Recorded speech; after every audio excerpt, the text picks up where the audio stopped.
옛사람들은 그대의 이웃을 사랑하고 그대의 원수를 미워하라 라는 말을 들었습니다. 여러분은 그것을 알고 있지요. 그러나 나는 진심으로 여러분에게 말합니다. 여러분의 원수를 사랑하십시오. 여러분을 박해하는 사람들을 위해 기도하십시오. 이렇게 하면 하늘에 계신 여러분의 아버지의 자녀가 될 수 있습니다. 그분은 악한 사람과 선한 사람 모두를 위해 해가 떠오르게 하십니다. 그분은 위로운 사람과 불의한 사람 모두를 위해 비를 내리십니다. 여러분이 여러분을 사랑하는 사람들을 사랑한다면 어떤 상을 받을 수 있겠습니까? 세금을 갈취하는 징수업자도 그렇게 합니다. 여러분이 만약 여러분의 형제자매만의 안부를 묻는다면 여러분이 뛰어나게 행동하는 게 무엇입니까? 이방인도 그렇게 합니다.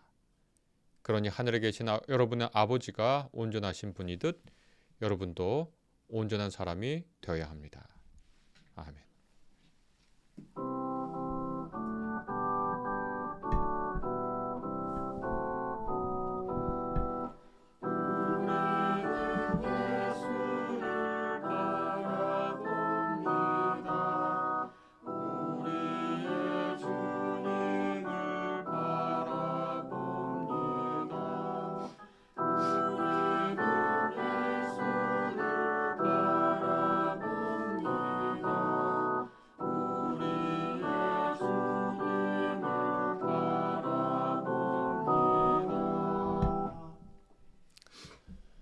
네, 여러분, 2024년 1월 첫 주입니다. 시간이 빨리 간다고들 늘 얘기하는데 2023년이란 말이 익숙해지기 전에 2024년이 오니까 좀 낯설기도 하지만 2024년도 아주 잘 보낼 걸로 기대하고 또 여러 소망을 품습니다. 1976년에 나온 이 책 소유냐 존재냐라는 책 여러분들 많이 읽어보셨죠? 저는 이 에릭 프롬이라는 사람이 굉장히 저평가되고 있는 사상가라고 생각하는데 이 1976년에 나온 이 책이 오늘날에도 여전히 유효하고 우리의 삶을 잘 보여준다고 잘 묘사한다고 그렇게 생각합니다. 분석한다고요.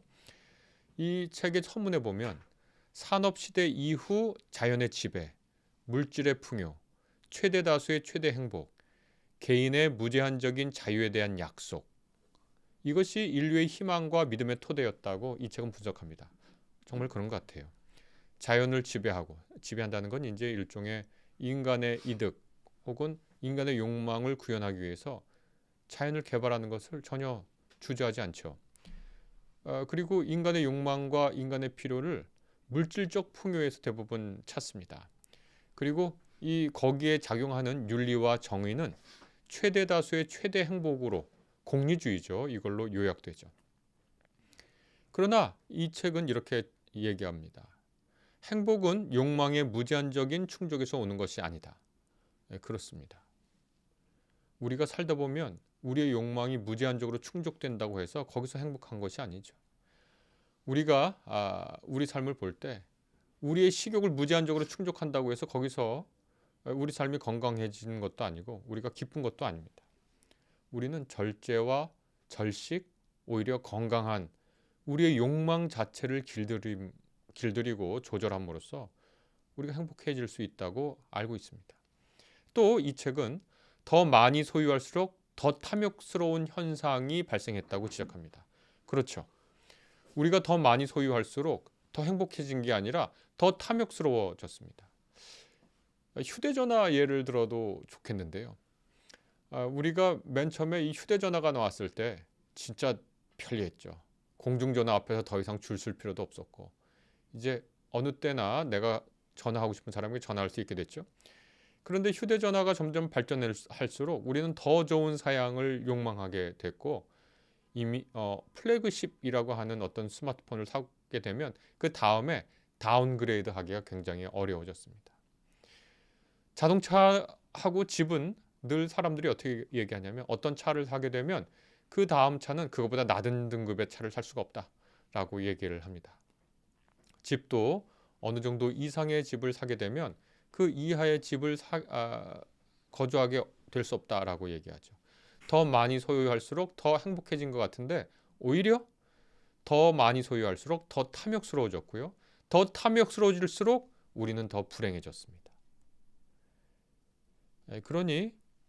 지금 우리가 맞은 결과는 자연은 파괴되고 돌이킬 수 없는 지점에 거의 이르는 것 같다고 지금 기후 위기를 말하는 모든 사람들이 입을 모아 얘기하고 있습니다.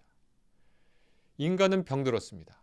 요즘 나오는 기사를 보면 지금 한국의 30대, 40대 혹은 20대, 30대가 지금 50대, 60대보다 더 빠른 급속한 노화에 놓여 있다고 얘기하더라고요. 어떻게 5, 60대의 노화 속도하고 20, 30대의 노화 속도하고 비교해서 20, 30대가 더 빠른가? 무절제한 식생활, 그리고 더 이상 건강한 삶이 무엇인지에 대해서 얘기하지 않고 굉장히 자신의 욕망을 채우는 데 급급하다는 거죠. 그래서 20, 30대 노화가 더 빠르다라고 하는 기사와 의학의 보고들을 보고 있습니다. 사회는 파국으로 달려간다 이렇게 얘기했는데 예전이나 지금이나 사회에 문제가 많은 것은 동일하지만 기술의 발전, 욕망의 충족을 어느 때보다 이룬 우리나라 사회에서 여전히 테러가 일어나고 아주 증오가 넘쳐나는 것을 보고 있습니다. 그래서 이 쾌락주의, 제가 쾌락 자체가 나쁘다고 전혀 말씀드리지 않습니다. 그러나 쾌락을 우선에 놓는 쾌락주의, 그 다음에 이기주의, 이기성은 나쁜 것이 아닙니다. 이기성은 모두가 갖고 구현해야 할 것이지만 자기의 이기성만을 얘기하는 이기주의, 그 다음에 이 쾌락과 이기성이 오로지 욕망, 특별히 감각적 욕망의 충족을 목적으로 하는 오늘날의 사회가 더 이상 좋은 사회라고 말하기 어려워진 것은 사실인 것 같습니다. 30년 전 우리나라 사회하고 오늘날 우리나라 사회를 비교해 보면 오늘날 우리나라 사회가 훨씬 더 풍요로워진 것은 사실입니다. 그러나 과연 인간이 30년 전과 오늘날 비교했을 때 더 행복해졌는지는 물음표입니다. 저출산율이나 또 청소년, 노인의 자살률, 또 노인의 빈곤율 등은 우리 사회가 굉장히 열심히 달려왔지만 과연 30년 전에 오늘날의 사회가 우리가 이루고자 했던 사회인지는 물음표이죠. 에릭 프롬은 이러한 사회를 진단하면서 존재보다 소유 양식이 더 중요시된 사회라고 얘기합니다. 소유 양식, 소유의 본성이 존재의 본성, 존재의 방식보다 더 앞선 사회가 되었고, 이것을 이분은 어떻게 요약하냐면 이것이 갖고 온 결과가 제가 지금 말씀드린 여러 가지 파국적인 것이지만 이렇게 씁니다. 이분은 이것이 사람들이 부정하는 진리이며 존재 양식이 더 중요한데 인간에게는요. 소유 양식을 따르게 됨으로써 현대 사회의 사람들은 내면의 자아를 완전히 잃어버렸습니다. 라고 고발하고 있습니다. 예, 사실인 것 같습니다. 인간은 오늘 현대 사회는 내면의 자아라고 하는 것을 완전히 잃어버린 듯한 생각이 듭니다. 내면의 충일성, 내면의 일관성, 내면의 단단함에 대해서는 더 이상 사람들이 얘기하지 않는 것 같습니다. 한동안 우리 사회에 인문학 열풍이 불었고요. 웰빙 열풍이 불었고 또 뭐 구글이나 애플 뭐 이런 데에서는 명상에 대한 열풍이 불었지만 그것이 유행으로 그쳤고 오래전부터 지금까지 한 인간의 내면과 그 내면 안에 있는 자아를 완성하려고 하는 그 노력들이 더 이상 오늘날에는 그렇게 주목받지도 못하고 중요한 가치인 것으로 이해되지도 않는 것 같습니다. 그래서 제가 이러한 사회의 변화를 늘 지적하던 것 중에 하나가 뭐냐면 오늘날의 세이지, 오늘날의 현자, 오늘날의 구루, 오늘날의 멘토가 누구로 추앙받는지 보면 오늘날 사회를 잘 보여줄 수 있다고 얘기를 합니다. 30년 전에 신년사 혹은 신년 인터뷰를 누구랑 했을까요? 찾아보시면 대부분 철학자나 종교인과 했습니다. 그런데 지금 신년 인터뷰, 신년의 전망, 신년에 어떻게 살아가야 될지 소망을 얘기하라고 하면 누굴 보셨나요? 기업가를 얘기해 왔습니다. 기업가가 나쁜 게 아닙니다. 그런데 우리는 신년의 소망으로 내면의 자아나 자기 인격의 완성을 더 이상 얘기하지 않습니다. 이런 양식은 종교를 생각할 때도 비슷하게 적용됩니다. 기독교라고 하는 것, 성경 그리고 예수님의 말씀에서도 사람들은 더 이상 예수님이 말씀하신, 하나님이 말씀하신 존재에 관한 말을 하기보다는 예수님이 준다고 하셨던, 하나님이 준다고 하셨던 소유에 관심을 갖고 있습니다. 예전에 유명한 독일의 한 신약학자가 이런 말을 한 적이 있는데요. 아버지가 밖에서 들어오면 아이들은 아버지를 반기는가 아니면 아버지 손에 들려있는 선물을 반기는가 라는 질문을 한 적이 있습니다. 아이들은 뭘 반기나요? 아버지 손에 든 선물을 반길 수 있죠.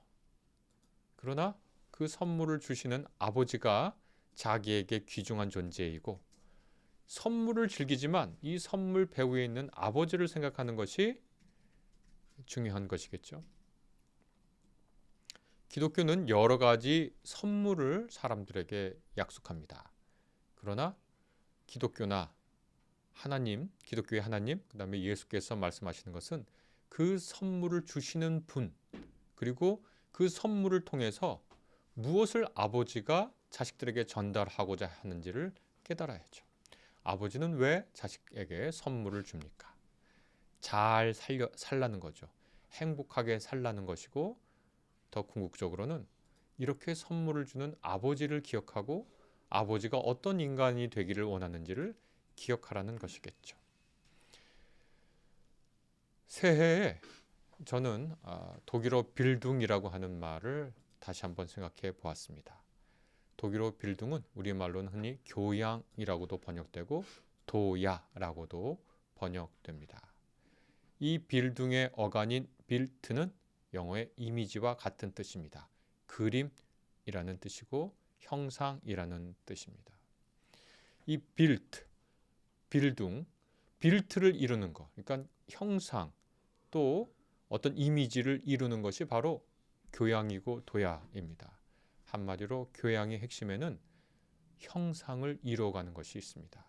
인간의 내면에 있는 자아를 이루어가는 것이 교양의 핵심이라고 말할 수 있습니다.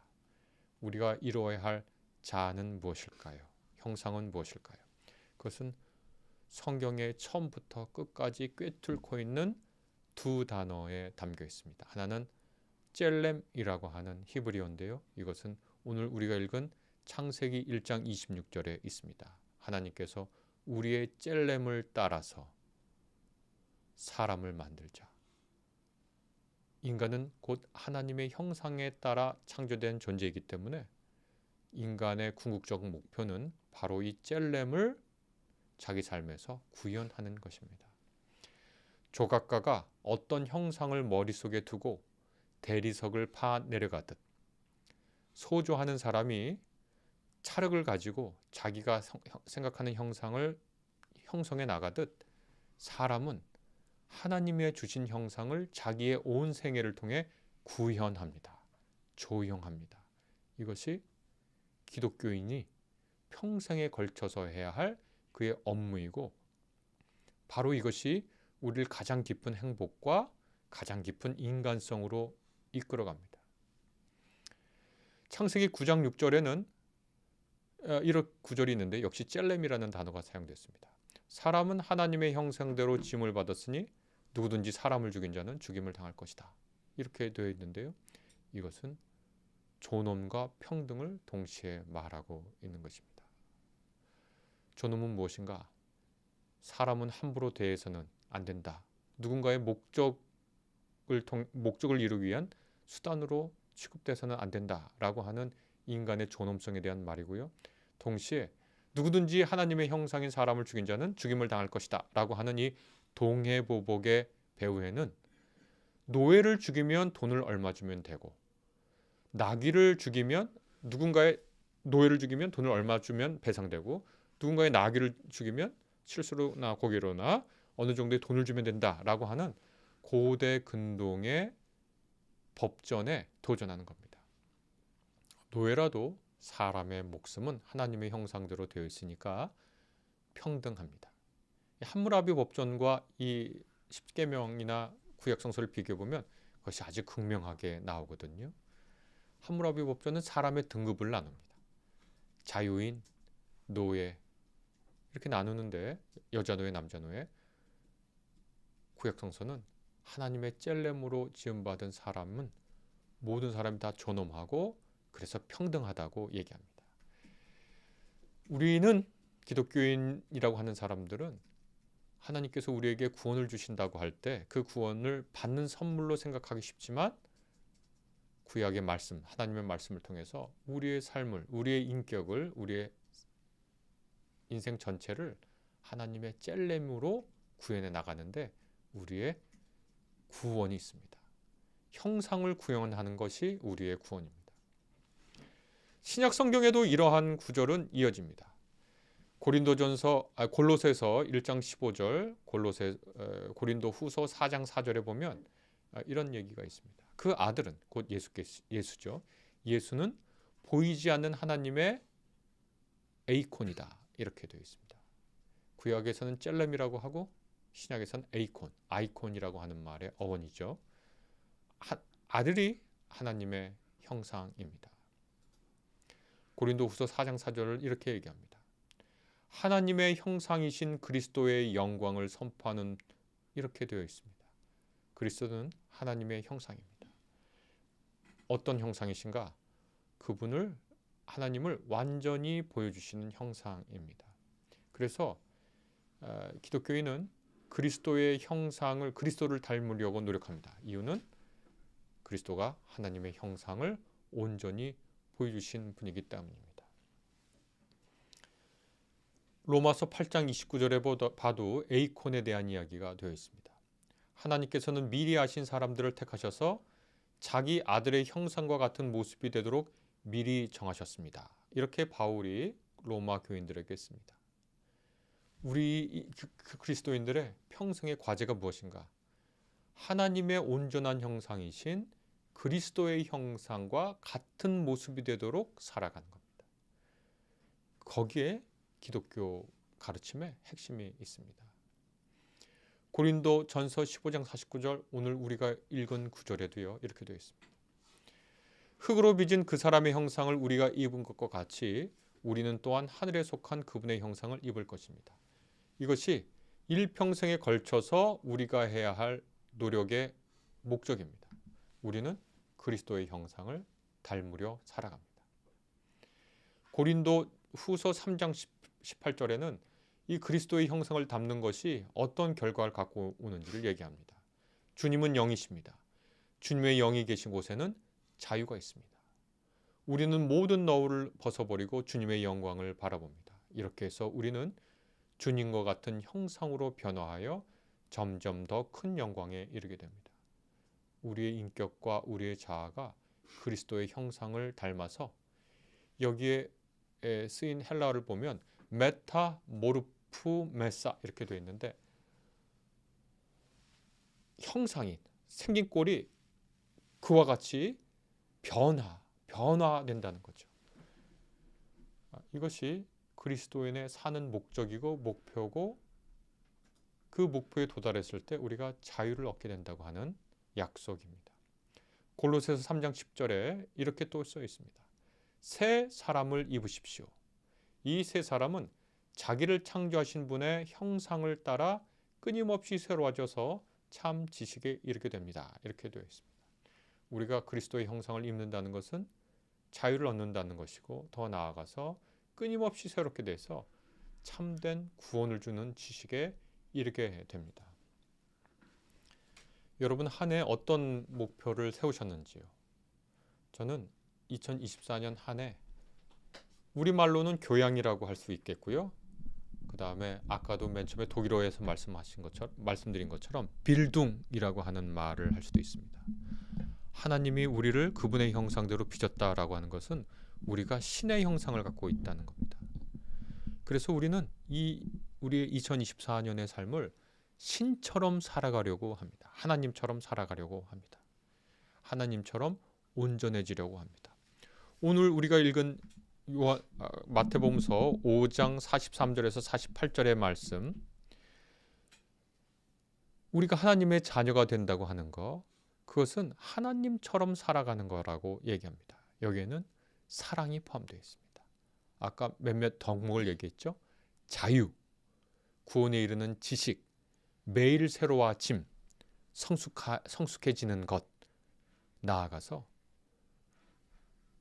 무해의 사랑, 어떤 것도 장벽을 두지 않는 사랑을 베푸시는 하나님을 바라보면서 여러분의 아버지가 온전하신 분이듯 여러분도 온전한 사람이 되어야 됩니다. 라고 하는 이 말씀이 하나님의 형상을 이루라는 거거든요. 이 말씀이 2024년 우리의 목표가 되면 어떨까 생각해 봅니다. 기독교는 많은 걸 약속하고 우리의 신앙이 여러 가지 소유할 수 있다고 우리에게 약속해 줬죠.